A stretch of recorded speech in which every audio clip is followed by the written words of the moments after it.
everyone, and welcome to Medical MythBusters' first podcast on COVID-19. For those of you who don't know us, we're a group of McGill medical students that aim to demystify common myths about your health. Hi, I'm Naïla Benchelabi. Hi, I'm Nissim Benizri. And hello, I'm Sirin Chami, and we are the co-founders and co-presidents of Medical MythBusters. The three of us will be hosting today's podcast on COVID and its vaccines, which is the first of a series of podcasts based on questions from surveys that were shared with the general population. Our guest of honor is the renowned Dr. Christos Karatzios, pediatric infectious disease specialist, and truly one of the best in Canada. Hello, Dr. Karatzios. Hello, good evening, and thank you for the introduction and the kind words. First off, thank you for the opportunity to be your inaugural COVID podcast guy. I'm honored. I taught many of you students during classes. Many years now I've been teaching McGill, and it's an honor for me to be here and help you guys and to actually help out, break down some of the myths, as you call them, and give some explanation. So I'll try to make the public understand. Well, thank you for being here. So let's start directly. We all agree that by now, everyone on the planet has heard about COVID-19, right? What is that? I don't know. Okay, so tell us, in what sense is COVID-19 different than previous popular viruses like the flu, H1N1, and so on? Okay, very good question. I mean, COVID-19 stands for coronavirus disease 2019. It's the disease caused by the SARS-2 coronavirus. A member of the larger family of coronaviruses. Most of those are banal cold-like viruses. How is it different than than the flu and other respiratory viruses? It is a very odd and strange character. This virus, while being primarily a respiratory virus, actually infects every single blood vessel, every single cell of our blood vessels, arteries, veins, our hearts, and it causes an extreme inflammation of these blood vessels, which leads to cardiac events and strokes and inflammation of the blood, essentially. And so it causes an infection there. Inflammation leads to a bunch of crazy stuff, including clotting. And this is why we see many people who will survive the initial pneumonia phase and then end up having the inflammatory or the clotting phase afterwards. So this is the major difference between this respiratory virus and others. It is also a bizarre virus because it has post-COVID syndrome. So in children, we see and in adults, in a few adults, we see something called the multi-system inflammatory syndrome, or MISC, also known as PIMS, also known as MISA for the adults, MISC with a C for the children. And it is a post-COVID inflammatory sort of cascade that looks like Kawasaki disease, where you have rash, high fever, red eyes, cardiac inflammation, coronary artery vessel dilatation, which can explode and cause a sudden cardiac death, severe abdominal pain, and shock. So the COVID is not there. I mean, the coronavirus is gone. It's just that something happens 2 to 6 weeks after you've passed your infection that'll lead to this shock event. And the current estimates from the United States is that this MISC syndrome happens in about 1 in every 1,085 children who will get COVID-19, much less in adults. But so there's that effect as well. There's the long COVID syndrome that we are seeing. A lot of people who have had COVID now cannot, are exercise intolerant. They cannot go up a flight of stairs. They can't run or jog like they used to. They're fatigued. They've got brain fog. They're still coughing weeks and weeks and weeks afterwards. The other interesting thing, post-COVID syndromes that are occurring, is we are seeing that it can cause diabetes. That the COVID-19 virus, the SARS-2 coronavirus, also attacks and destroys the pancreas. And so either directly destroying the beta cells, the beta islet cells in the pancreas that produce insulin, or it's the inflammatory cascade that'll just burn out the pancreas, and then people are coming in with diabetes. But this is not something that is exclusive to this virus. There's many other respiratory viruses that can lead to diabetes, and it's usually diabetes, type 1 diabetes, happens anywhere between 2 and 4 weeks post a viral syndrome. So it's an immune inflammatory effect. That's that.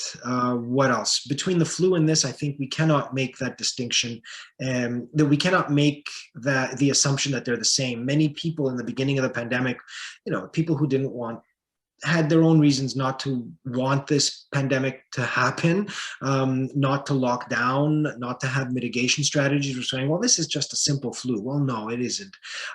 It is at least 10 times as deadly as the pandemic flu, and it is way more infectious, especially as the variants have happened over the last 2 years, which means the mutations have happened over the last 2 years.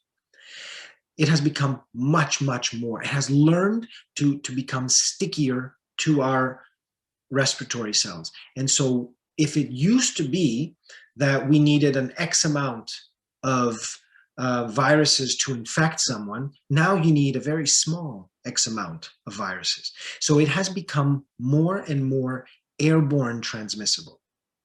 So it has started off as transmissible, maybe sort of double the transmission of influenza, and it has ended up being almost double the transmission of measles.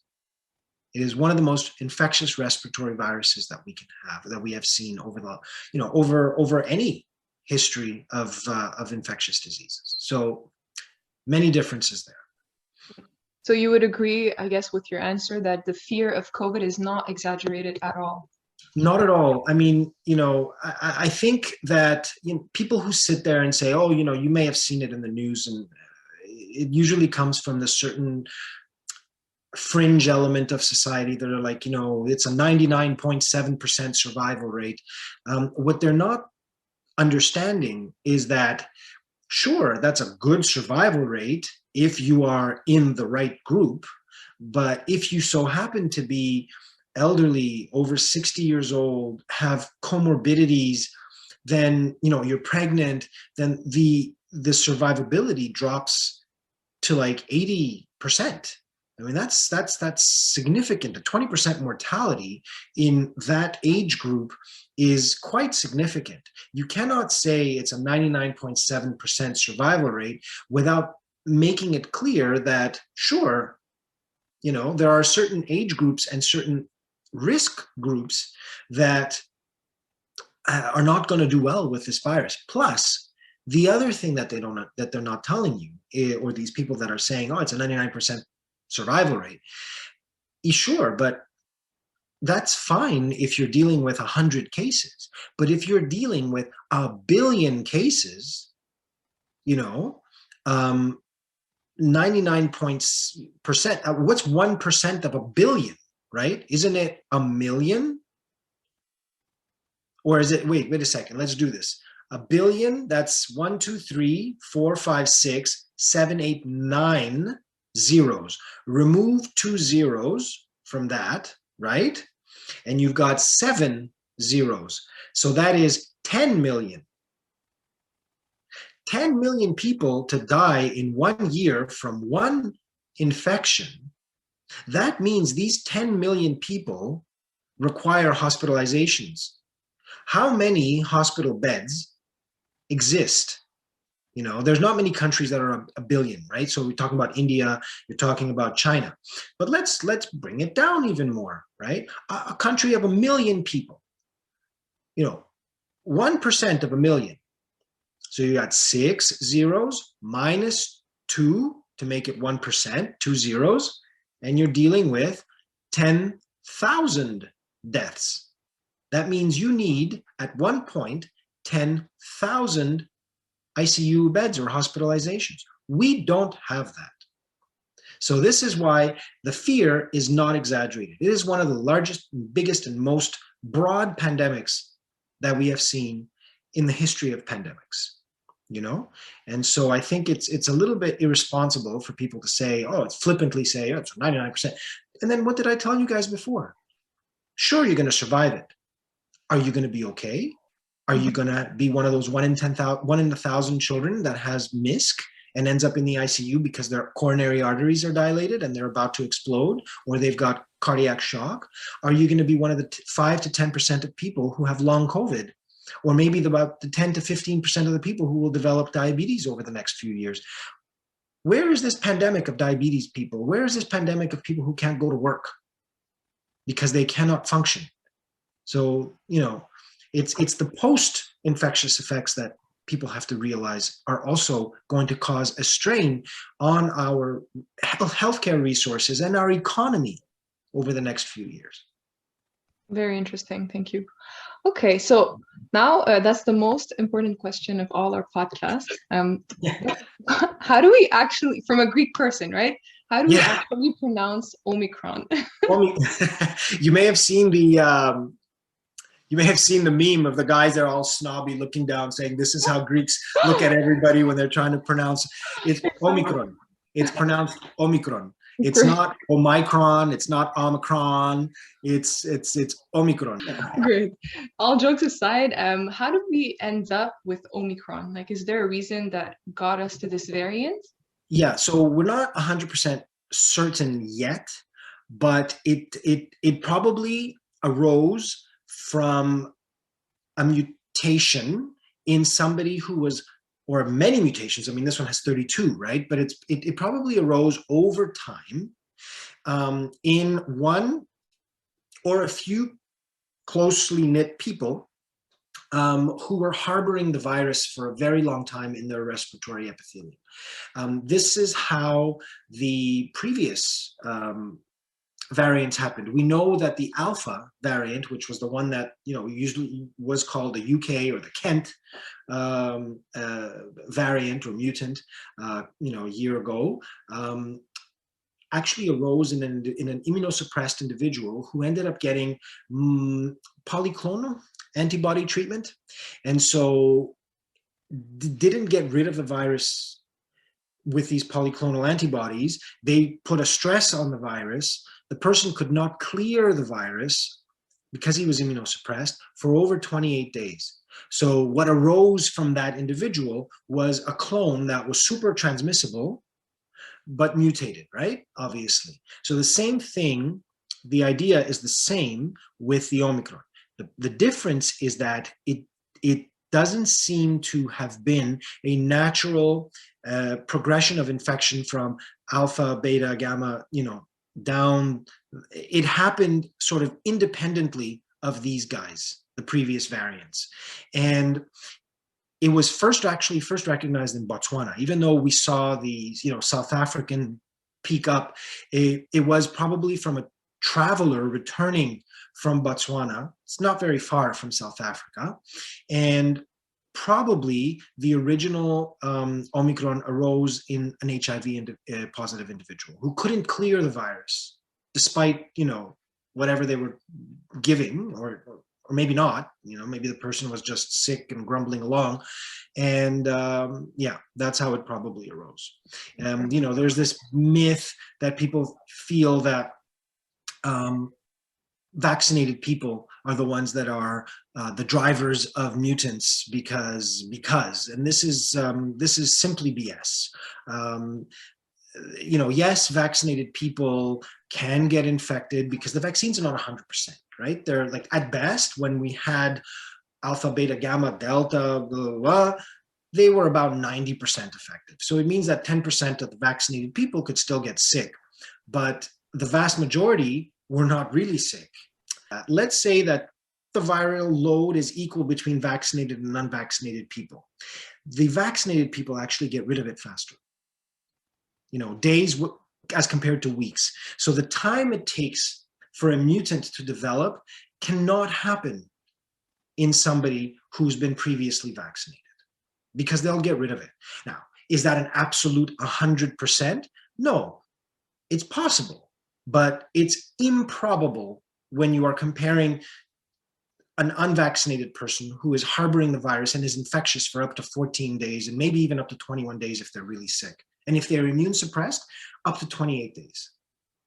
And is that variant more transmissible? Is it more severe than others? So there's two questions there, right? Yeah. More transmissible and more severe. So we have to tackle those differently. Is it more transmissible? Definitely. Definitely, it's more transmissible. Why? Because it has learned to make its spike protein stickier. So you need less of the virus to actually infect you. And what it does super efficiently, the Omicron variant, is that it multiplies billions of copies in our upper respiratory tract and in our trachea and in our bronchial tree, as opposed to the previous variants that multiply deeper in our lungs. So this is up here, and there's more bronchitis, more cough, and people are producing more of the virus. It's very smart. It wants to survive, right? And so it is way more transmissible. So let's go back and look at the transmissibility, which is measured. You may have heard the number R0, R0. It's basically the reproductive rate of the virus. How many people are potentially infected from one individual, right? An epidemic stops when that R value drops below 1, which means that there's less people than 1 being transmitted from a sick person. But if that number goes above 1, then an epidemic continues, because there's at least one other person. If the R0 is 1, there's at least one other person that is infected from one person, right?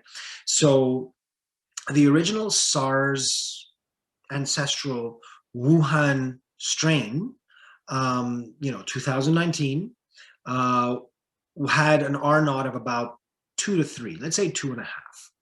Okay. The alpha, beta, gamma variants, so UK, South Africa, Brazil, the first South African one, had an R0 of about 4, 3 to 4. So you see how it learned, I'm going to be a little bit more infectious. Delta had an R0 of about 8.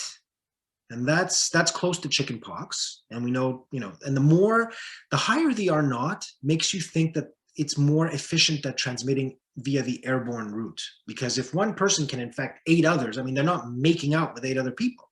They're in the same room and they can infect 8 other people. And every time we speak, like right now, you don't see it, but I have a cloud of my aerosols that are coming out, and so Omicron is actually 4 times more transmissible than Delta. So if Delta is 8, then Omicron can be potentially in the 30s. Measles is 18, and measles is the most infectious virus that we know of.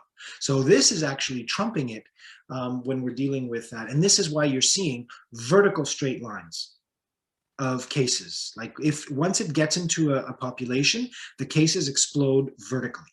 And once you get to 5% and more of your cases in the population that you are testing of being positive, it's the point of no return. No matter what mitigation strategy you have locked in the next 2 weeks of a straight vertical line. You know what it is in Quebec today? 10%. So we are at the point of no return. There's 4,500 cases today, this doubles every 3 days. There's probably by Christmas, we're going to have about upwards of 8,000 cases a day. And I don't know when this is going to end. But yeah, this is what prompted the mitigation strategies and the sort of mini circuit breakdown, circuit lockdown, or circuit breaker lockdown, as it's called. And until now, do we really see that it's more severe or not so much? Yeah, so thank you for reminding me, because I forgot to answer that question. So in natural virology, once a virus mutates, it becomes more easily transmissible, but it loses its punch. But it takes years for that to happen. I would be very surprised if between Delta, there have been other mutants that we didn't hear about. Delta, Epsilon, Zeta, Eta, Theta, Iota, Kappa, Lambda, Mi, also pronounced mu in the English language. So there's been multiple viruses since Delta, but they have not, they were not as transmissible. So we don't know if they were going to be more serious or not. But between Delta and Omicron, you would have expected that there would have been some drop in its virulence because it doesn't want to kill its host.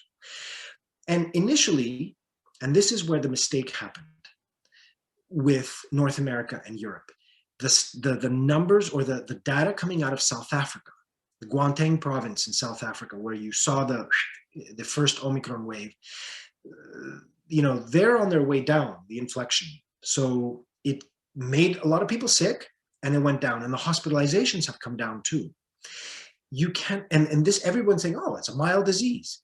And so people were sort of sitting back and saying, well, it's a mild disease. Maybe it's good, because if it infects everybody with a mild flu-like illness, then we're all going to go get it and we're all going to have immunity, and this pandemic is going to be over.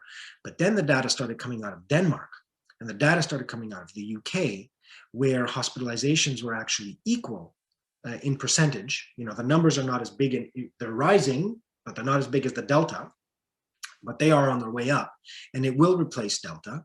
The percentage of people, who got hospitalized in Denmark with Delta was 0.7% or 0.8, and the percentage of people who got hospitalized with Delta is the same, 0.7 to 0.8.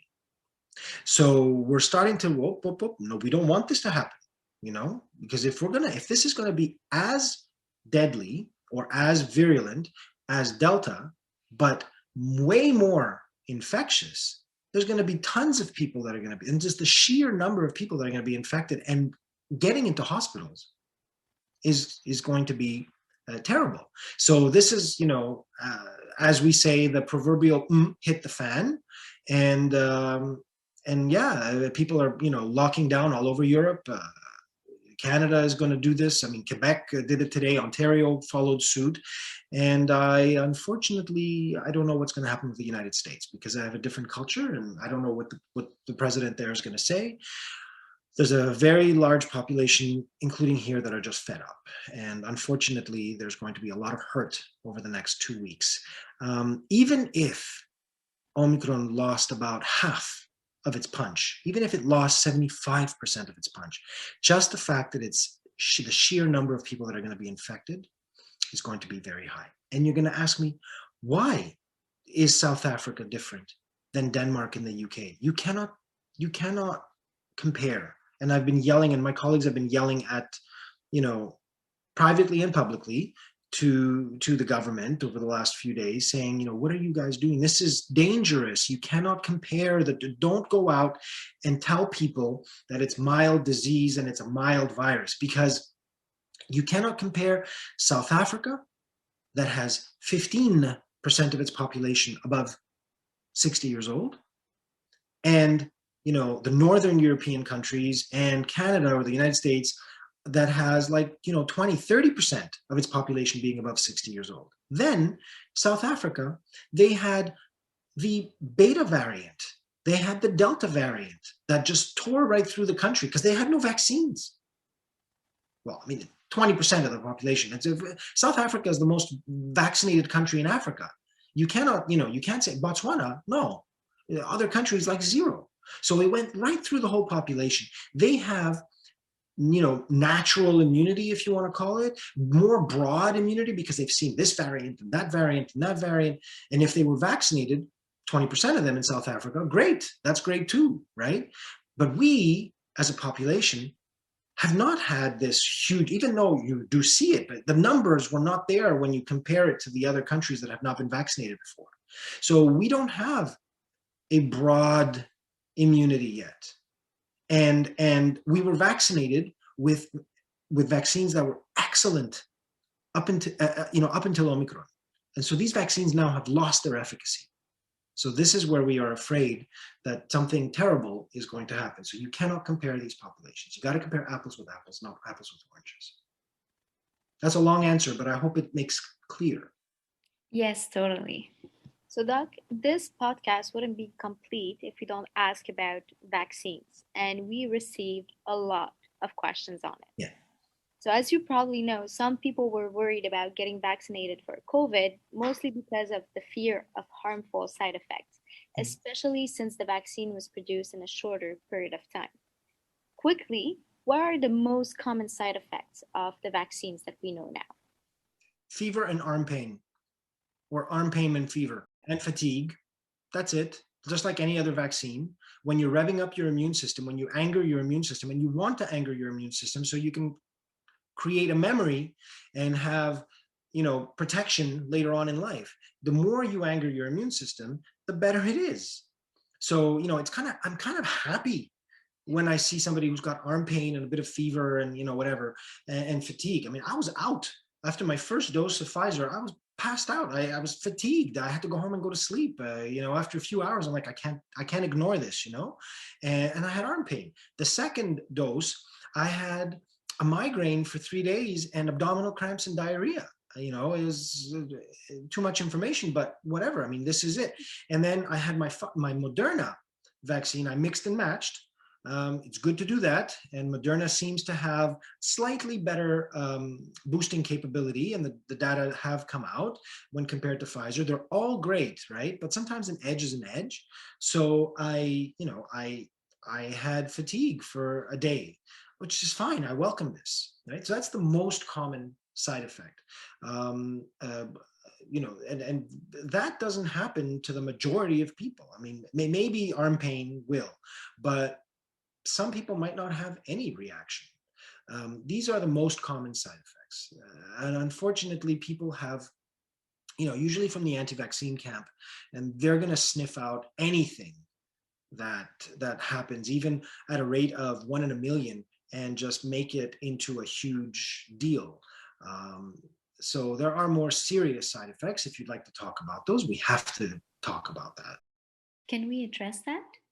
Yeah, of course we can address it. So the most serious side effects that we did see are with the live virus vaccines that were produced by AstraZeneca Oxford and by Johnson & Johnson, the Janssen vaccine. So they took DNA of the SARS-2 coronavirus, the spike protein DNA. They put it into a sham cold virus, an adenovirus that won't make you sick, but it will infect your respiratory cells and release the SARS-2 spike DNA gene. And then your cells will recognize that DNA, make it into RNA, make it into protein, the way usually life happens, destroy the RNA and the protein, but keep the memory.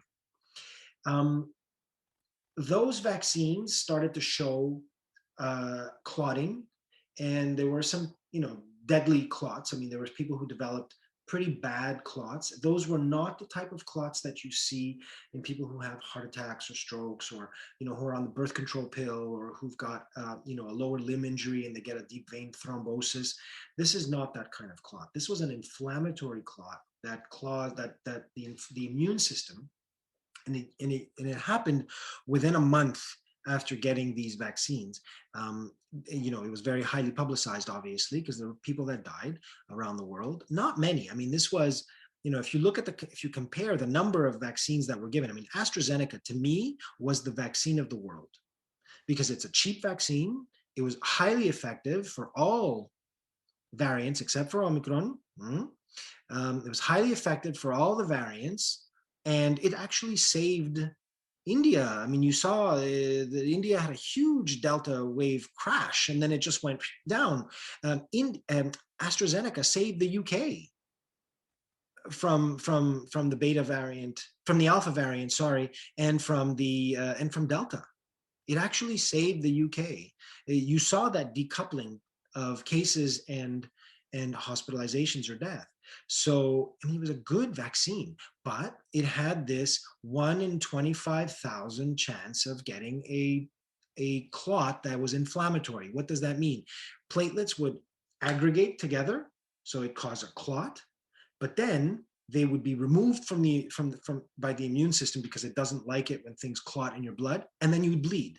So it was a very serious, it's called VIPIT, vaccine-induced thrombocytopenia, immune induced thrombocytopenia. And once we recognized it, we were able to treat it properly. And but that was a major stain on the AstraZeneca vaccine. The same thing with Johnson & Johnson, but with a little less, 1 in a million. What's interesting is I didn't hear about the Russian vaccine, Sputnik, causing this. And it also had a live adenovirus vector. Why did VIPIT or VIT, why was it more prevalent in those vaccines? Maybe the adenovirus stimulated the immune system. We do know that adenoviruses can cause issues with clotting in people. So maybe it was the type of vector that was used that stimulated the immune system in that way. So that was the major side effect with the DNA vaccines. And while they are good, they are looked at as less efficient, especially with Omicron now, and they are being left behind. What they did do very well is they induced T-cell memory, because it's more of a natural type of infection, right? You get a virus vector that infects your immune system, and then you get this wonderful, almost natural type of immunity that happens because it's kind of like a natural infection. And those people actually had very high T-cell memory. But unfortunately, it doesn't stand up with Omicron, and now we're going to the mRNA vaccines. Now, the mRNA vaccines, the major side effects that we have heard of are, very rare, Bell's palsy, but this happens with any vaccine, and it's an immune stimulation, immune attack of the nerve of your face. But I mean, this was very rare, but the ones that you heard about is the myocarditis, right? So the myocarditis is just a scary term, which means inflammation of the heart muscle, and or pericarditis, which means inflammation of the lining of the heart muscle, was seen mostly in young men, young adult males, and adolescent boys, older adolescent boys. And it was seen, and it is being seen in about 1 in 10,000 cases. I've seen 4 children like this, 4 boys, young adolescent boys, in their early teens. And they come in with chest pain and, unable to do exercise because, it was a summertime, kids were being vaccinated, and there was soccer, this, that, and then suddenly like, oh, I can't, I've got. And it's not a heart attack. It's a pericarditis, and it hurts because it's an inflammation of the heart lining. And you can imagine the heart pulls against its lining, and it hurts if it's inflamed. They all got better. Honestly, they all got better with 1 or 2 doses of Advil. Okay. So, and we don't know why it was mostly predominantly in young men and older adolescent boys. There were some cases, so 8, I believe, cases of myocarditis seen in over 3 million doses of the vaccine in the United States in the 5 to 11-year-old range. So much, much less. And it was sort of like a mixed bag between boys and girls, looking at the 8 that were there. We don't know why that happens, but if a virus like SARS can give you myocarditis at a rate of, let's put it this way, 1 in 1,000 children get MISC, multi-system inflammatory disease, and that causes in of itself cardiac events, right? So if 1 in 1,000, if it can stimulate the immune system in such a manner, then the vaccine will cause a similar type of reaction at a much, much less and more benign manner, just like this myocarditis. People were afraid, they're teenagers. I get it, I understand. I would be afraid if I was a teenage boy as well. But the vast majority of these kids do much, much better post-vaccine with Advil as opposed to myocarditis post-multi-system inflammatory disorder. I mean, I would see 1 to 2 kids with MISC during the second wave that we had here, during the alpha wave. So, I think we have to look at that with perspective and why it happened. There's a theory that testosterone, when it sees the virus or when it sees a vaccine, the spike protein and testosterone don't like each other, and there's an immune reaction, an overreaction, right? So we know that men fare worse with COVID than women. And we also know that men with male pattern baldness, these are all observational studies that have to be looked at.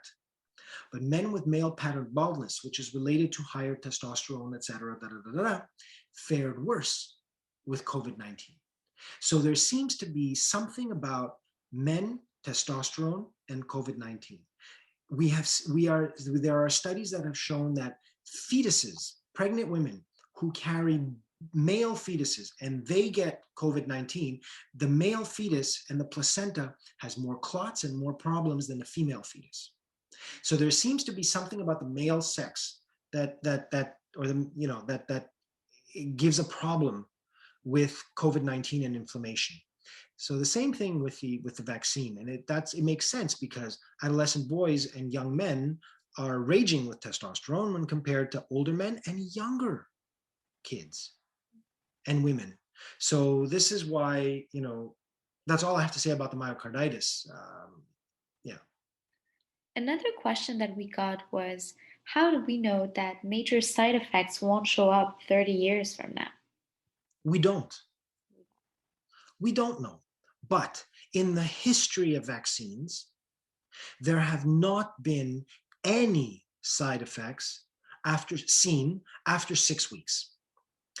Most vaccine side effects, that includes anaphylaxis, so an allergy to one of the vaccine components,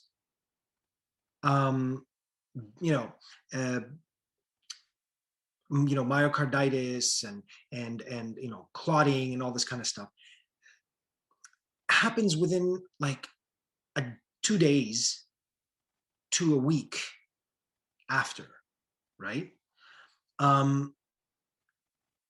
Up to 6 weeks, you expect to see the immune side effects. So the Bell's palsy, the Guillain-Barré, these are some vaccines, problems that have happened with vaccines in the past. The neurological type of disorders like, attacks on the spinal cord, et cetera, et cetera, et cetera. These usually happen within 6 weeks. After that, the vaccine is not even in your system. People are afraid, how do I know it doesn't cause cancer? How do I know it doesn't? I mean, seriously, we don't know, but you cannot live life. Otherwise, we would never be able to do anything in medicine. No vaccines, no medications, no nothing. But whatever happens is going, it's going to stop after 6 weeks. It's not going to, there's no infertility. That's BS. And I can explain if you want. If you really want me to, I can tell you who started this whole thing about infertility and why it's BS. I can, we're medically myth busting here, right? So I can talk to you about that. But yeah, it was a flippant answer to say, we don't know. So people are like, well, why do you want me to take the vaccine? Yeah, we don't know. But in the history of vaccines, there has not been any long-term side effects. Whatever happens early on, or up to 6 weeks. And after that, nothing. You know what the side effect is, the long-term side effect? Immunity. Excellent. And you were talking about the infertility with the vaccine. I think there was this theory about syncytin 1 being recognized by the vaccine. Can we maybe just cover that a little bit? Yeah, because a lot of parents were concerned, a lot of women were concerned, pregnant women were concerned about it, and they didn't want to get the vaccine because they heard that the vaccine causes miscarriages and the vaccine causes infertility, and and they don't want to be infertile. And so I know how this started, but the question that people, when people ask you, when people explain or say, what about infertility? You have to ask them, number one, coronaviruses have existed forever. Have women become, we're still around, as far as I know, people are still getting pregnant. Society, humanity hasn't ended. So why are they still able to have children? Okay. The second question that you need to ask these individuals is, where do you get this information? So I can tell you, this all started by a German quack type physician, kind of anti-vaxxer named Wolfgang Wodarg. And he is now a member of the German parliament with a leftist, a far leftist party. And he surmised that because the spike protein on the coronavirus shares a few amino acids similar to a placental protein, that antibodies directed against the coronavirus, against the vaccine spike, will turn and attack placentas. And so women would miscarry and there would be no fertility. So herein lies the question. The spike protein is very similar among coronaviruses. So if coronavirus had existed for decades with us, or millennia, why are we still around? Why are women still able to get pregnant? Why didn't they become infertile after having a simple coronavirus cold? Number two, why are all these coronavirus infected women during COVID, why have they gotten pregnant after they've passed there? Why hasn't there been a sharp drop in pregnancies around the world? Number two. Number three, why did all these women who were in the trials, Pfizer, Moderna, any one of these vaccine trials, how were they able to get pregnant while they were on the trial and afterwards? Why are we seeing, what causes miscarriages? COVID causes miscarriages. COVID causes infertility in both men and in women. It causes, in men, erectile dysfunction because it interferes with the blood vessels that cause an erection to happen. And so all of this is BS, anti-vax BS that has not been shown to be real. And this whole Aaron Rodgers, quarterback, big guy in the United States, Green Bay Packer, blah, blah, blah, who didn't want to get the vaccine because he didn't want to be infertile. I want to publicly ask Aaron Rodgers if he has a placenta. And he has to get his anti-vax BS down packed. He goes on Joe Rogan and he starts to say, and I got monoclonal antibodies. Okay, do you realize that the monoclonal antibodies are anti-spike antibodies? So whatever's coursing through your veins right now, COVID, and you're making antibodies against the spike protein, and the monoclonal antibodies that you've made against the spike protein. So why aren't they going to affect your placenta, Mr. Rogers? And the vaccine was going to affect your placenta. So it's just like, get your anti-vax BS down packed. Fair point. Mic drop. Thank you. Another question that we've been receiving a lot is, why do we need a booster shot? What's the reasoning behind it? We need a third booster. Well, I don't call it a booster. I think that this vaccine is going to be, this illness, COVID-19, is going to be a 3-shot or maybe 4-shot deal. It is not the first time in history, and people have this expectation that one dose of vaccine and I'm good. Name me one infectious illness, except for smallpox, which, by the way, we eradicated with vaccines. Except for smallpox, name me one infectious illness that needed only one dose of vaccine to get rid of it. It took us 3 decades to realize that measles is a 2-dose vaccine schedule. Hepatitis B is a 3-dose. Polio is a 5-dose. Kids get 5 doses between 0 and 2 years of age. Tetanus, 1 every 10 years. All vaccines is a safe way to anger your immune system, to mimic actual disease without causing you illness in the vast majority of cases, so you can protect yourself when the real thing comes along. So it's not it's not a big deal. We are learning to build this plane as we're flying, build this boat as we're on the stormy ocean.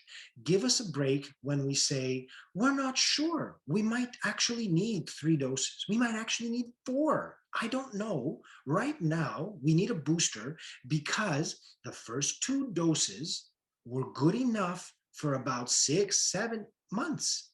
especially if they were given far apart. And Quebec did a very good job with that. And France followed through, and then UK, et cetera, and then Canada. The Comité d'Immunisation du Québec is very, very well respected around the world. They knew from previous vaccines, you don't boost 21 to 28 days. I mean, you can, but it's like a barbecue. You've got fire going. If you throw gasoline on the barbecue within, 10 minutes of lighting it, yeah, you're going to get a huge flame, but it's going to die down, faster than if you wait half an hour until the flames become embers, and then you pour gasoline, and then you blow up again, and that fire, your immunity, lasts longer. So it's the same concept as to why the 2-dose regimen in Quebec was 2 to 4 months after the first one. So we actually collectively in Quebec had a higher and longer immune memory, and we actually did very well with Delta. The UK, the same thing.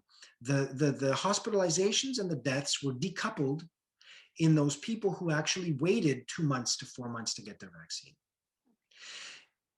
In Israel, they all gave it 21 days, that was the Pfizer thing, and the same thing in the United States. And then look what happened in the Delta wave. So they had to reboost. So this is why it took us a while to boost. The reason why we boosted, Omicron. Because Omicron came along and you need higher levels of antibodies than you had at the 6 month. And we know that around 3 months, the immunity for Omicron drops. But for Delta, it was still okay up until 6 months. So this is why we need, and hopefully, honestly, I think Omicron and, this pandemic has humbled us many times. So I don't know, but I'm kind of predicting that this is going to be the wave that ends all waves. I mean, if this is measles-like transmission, it's got escape from, 2 doses, then most everybody who have 2 doses will get sick, but not very sick. 1 or insufficient dosing, you will get even sicker. Unvaccinated, it will find you and you will not do well. This virus will find all the unvaccinated people, unfortunately. I hope they do well. But they're going to have a really hard time over the next couple of weeks.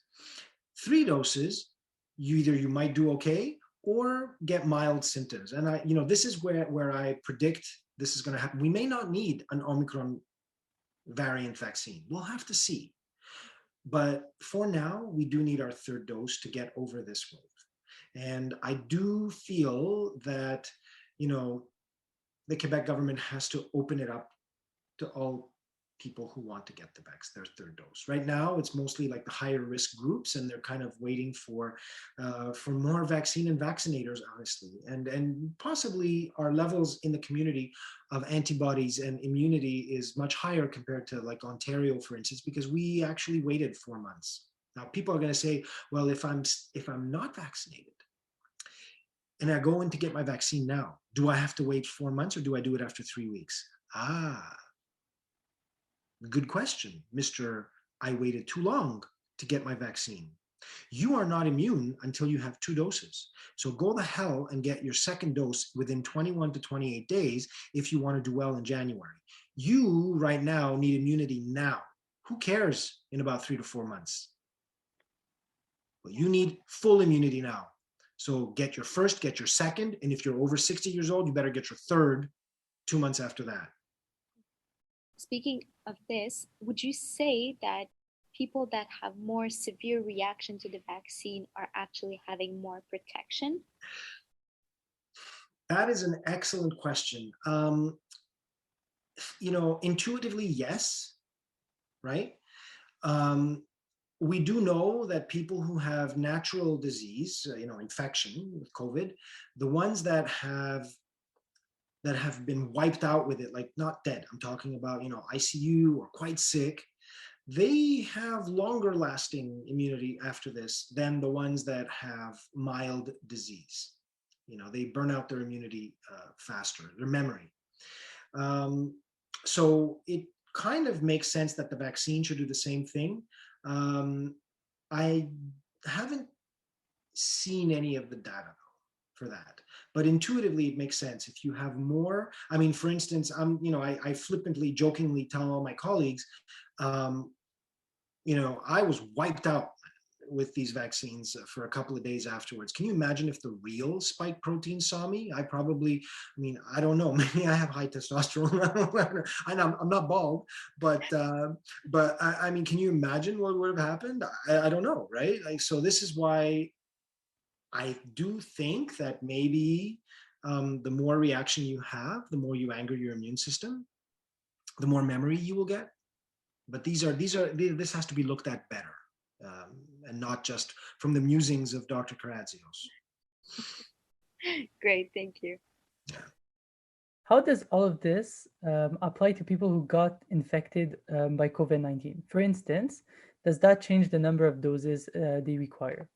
Yeah, that's a very good question. I think it's a great segue from what we were discussing before, right? That may have been true for Delta, but I don't know if that's true for Omicron, because we are seeing reinfections. People who had Delta are getting Omicron again.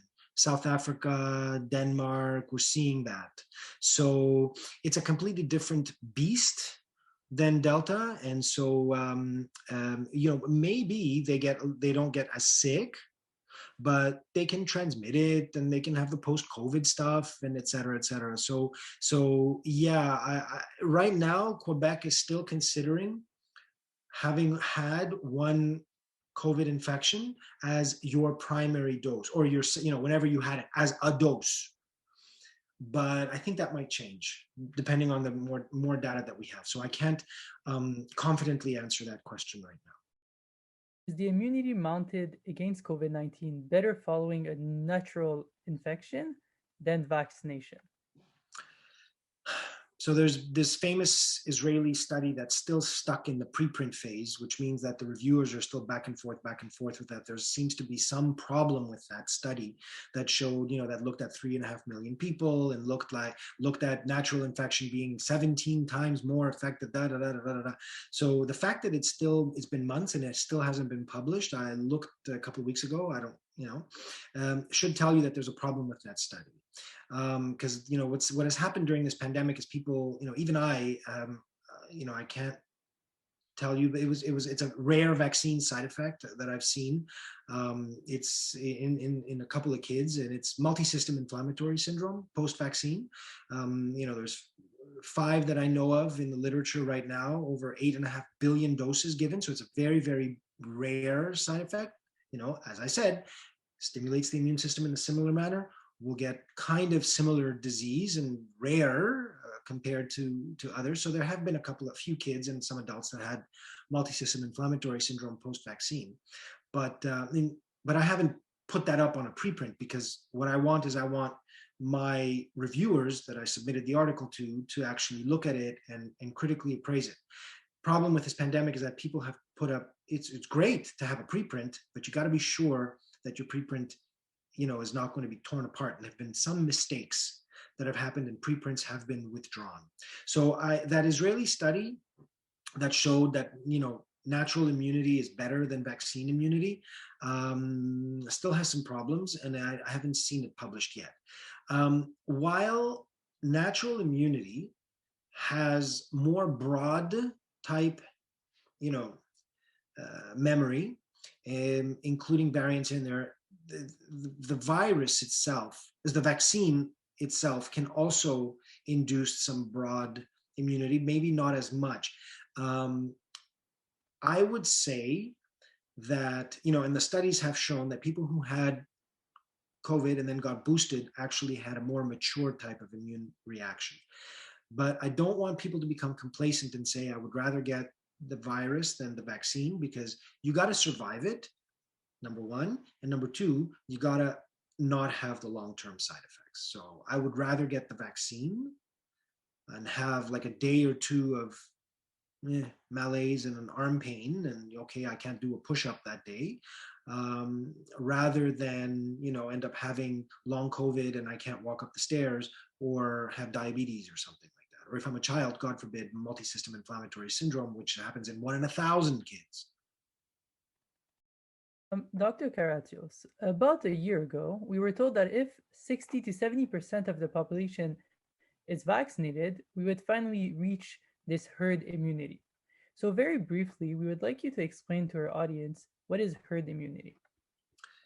Herd immunity is like a euphemism for saying societal immunity, where you are able to stop the propagation of a virus because it is seeing a wall wherever it wants to go. It's kind of like in a herd out in the Serengeti.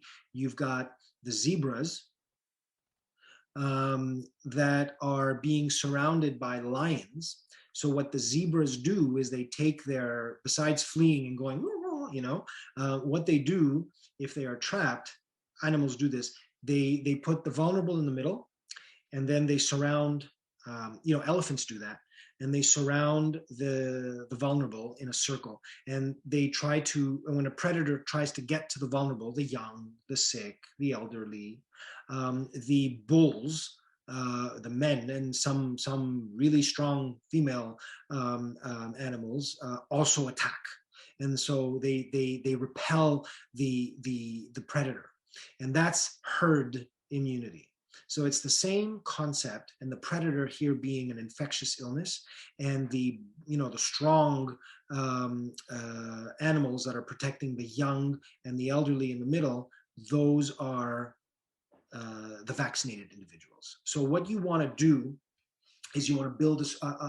People in our society, in our populations, they don't respond to the vaccines, they're immune suppressed, whatever, they just don't respond. Those people need to be protected by the people around them. So herd immunity is that concept. So the more people get vaccinated and have a wall of defense, either they are not going to get sick, or they are not going to transmit as easily to the very vulnerable people in society, then you will have herd immunity. Now, either everybody gets infected, and gets herd immunity naturally that way, and die, or they get the vaccine and they have a safer reach. You mentioned 70%. That number is not 70% anymore. You want to know what the number is? 100%. I'm talking about 100% of the population needs to be vaccinated. Everyone, in order for this to stop. 60 to 70% was when the R naught was 2.5 with the first original one. And then, if you remember, the number went up to 80%. People are like, wow, what's this? Now they're telling us 80%. Yeah, that's because the R naught of the virus, the transmissibility, the reproductive rate of the virus went up to 4. With Delta, it was 97%. I don't even want to know what the percent, I'm just saying 100%. So let's hit the roof for an R naught of in the 20s, like the Omicron has. So, people are like, well, why should we vaccinate our kids? And well, you should vaccinate your kids because, yeah, kids can get really sick. They can get post-COVID stuff, including MISC, and they can transmit. The original virus was not as easily transmissible among kids because they're this small, and it was not as airborne. They weren't producing too much aerosols compared to adults, and they were also out of school. But now we're seeing children are the little bioterrorists that they can be, and they are actually transmitting because this virus is now in the air, on the aerosols. It gets evaporated, and the naked virus can actually travel on air currents down the hall and up the stairs, and this is how airborne transmission happens. This is why we wear masks, because most of the air droplets and the aerosols are trapped on the inside of the mask, and we do not allow them to escape and evaporate. Once it escapes and evaporates, then surgical masks are not protective because it can go through the holes on the surgical mask. This is why we need N95s in an airborne transmission type illness. So I'm a little bit concerned that with Omicron, because it is so transmissible, people are not wearing their masks, they're not wearing them properly, or there are gaps in the surgical mask around the cheeks, etc. They're not form-fitted. Maybe there's going to be a push for more N95 use in society. So the answer to your question, it's a mathematical formula how you calculate herd immunity. It's 1 minus 1 over R naught. That's the percent of people that need to be vaccinated. And the larger the R naught gets, the smaller the 1 over, fraction is. So 1 minus, let's say, 0 is 1. Times that 100, that's 100%. And you have to divide it by the vaccine efficacy. And if the vaccine efficacy drops, then the herd immunity number goes up. So it would be 1 over 0.8, and that would be more than 100, which means it tells you that you really have to get 100% of the people vaccinated. And this is, unfortunately, this is the truth. So the latest data have shown that we have reached 4,500 new cases daily and about 400 hospital admissions in Quebec. We are seeing a record number of new cases, but not a record number of hospitalization, which could be explained maybe potentially by the large percentage of people vaccinated. But we would like to have your thoughts on this. Yeah, I don't think we can say yet what's going to happen with hospitalizations. The decoupling of hospitalizations and cases or deaths in cases was seen in the Delta wave in the UK, for instance, and in Quebec and in Canada. We fared better than most countries because we had a high number of people who were vaccinated, even though we could not stop the wave because you needed 97% herd immunity, and we were only around 70 to 75% when the Delta wave hit. Those people who had been vaccinated twice and less than 6 months, and the two vaccines were 2 to 4 weeks apart, 2 to 4 months apart, that's where the decoupling was happening. They were not coming in sick into hospital. They were not sick. They were not getting ill. The ones that were getting ill were the ones that were, elderly and had their vaccines more than 6 months ago, and they were close together, kind of like what happened in Israel, where the Delta wave took off and they saw hospitalizations. The same thing with the Delta wave in the United States. So right now, with a vaccine efficacy of about 30%, if you're only 2 times vaccinated, and with AstraZeneca, it's down to 10%. It's not working. That's why you need the boosters, especially for AstraZeneca people. I don't think we can say if the virulence is going to stay the same. I don't think we can confidently say that we are not going to see hospitalizations. Don't forget that hospitalizations and deaths lag about 2 weeks after cases, because it takes that long for you to get sick, for you to get into the hospital. You get fever, you get aches, this, that, and then suddenly you start to get pneumonia, you need oxygen, and then you have the immune effects. There's the storm of immune proteins in your body, and you get the shock and the clots and the this and that. That takes a while. So we'll have to see over the next couple of weeks. Early January is not going to be fun. Let's put it that way. But my prediction is that this is going to rip through the population, especially the people who are unvaccinated and or are incompletely vaccinated. And the more vaccines we get into people's arms, the better they're going to fare. But otherwise, this is going to rip through the population and practically infect everyone who's vulnerable. And it's going to peter out, I think. It's not going to last more than a month and a half. But again, we've been humbled. So I'm just looking into my crystal ball from, my experience. Absolutely. So to conclude this amazing podcast, do you think we can hope that Omicron is the last big variant that we will see? Or you think it's possible that another variant comes and is even worse than Omicron? There's always a possibility. There's always a very good possibility that there's another variant that comes along, but I can't see how more infectious another variant is going to be. Like if this infects 100% of all the unvaccinated people, if it infects a good number of the doubly vaccinated people, and if it makes some triply vaccinated people a little bit mild illness, then what more is left after that? If we reach herd immunity that way. But hopefully we can get more vaccines into people's arms so we can protect them and prevent them from getting really, really sick and dying, and maybe even not sick at all. So the more we get into people's arms, the better. Children, I think right now, they have very good immune systems. 2 doses is just fine for now. But most adults, especially vulnerable adults, pregnant women, elderly, more than 60 years old, yeah, go get your third right now. Yesterday, not just right now, yesterday. And yeah, and between Moderna and Pfizer, I mean, look, Moderna has a little bit more mRNA in it, may have some little bit more side effects, more feeling a little bit more worse than just getting after Pfizer, but it seems to produce a little bit more immunity and higher levels of antibodies than Pfizer does, but they're both equally okay. What this means clinically, I don't know yet, but as I mentioned before, an edge is an edge. I have no disclosure. Full disclosure, I get no money from Moderna for saying this, but the data is out there. You can't refute that.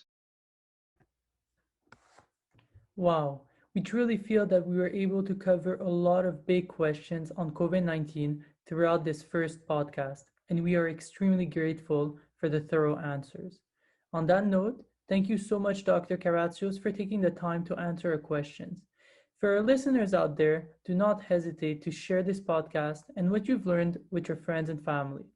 If you want to know more, stay tuned for the next podcast that will answer more of your burning questions, and follow us on Instagram at Medical MythBusters with a Z at the end.